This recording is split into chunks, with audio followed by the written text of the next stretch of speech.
జరిగి పార్టీలు పెట్టి అధికారులు కూడా వచ్చారు ఢిల్లీలో, పంజాబ్లో.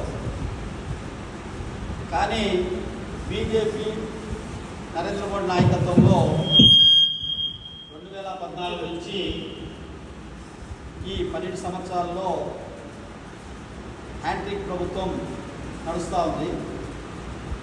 అయితే 2014 ముందు బీజేపీపై ఇచ్చినటువంటి వాగ్దానాలన్నీ కూడా నీటి బుడగల్లాగా పేలిపోయినాయి.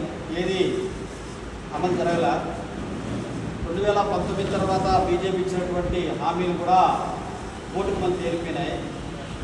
2024 మొన్న ఏప్రిల్లో 18వ సార్వత్రిక ముందు చేయడం కూడా ఏది నెరవేర్చే పరిస్థితి లేదు. విదేశీ ప్రయాణాలు ఎక్కువ చేసుకుంటూ ఆ రకంగా కాలం వెళ్ళబుచ్చుకుంటూ ఉన్నారు BJP, Narendra Modi NDA government.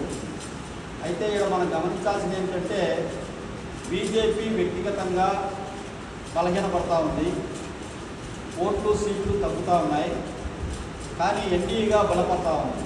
ఇది మన గమనంలో ఉండాల్సినటువంటి అంశం.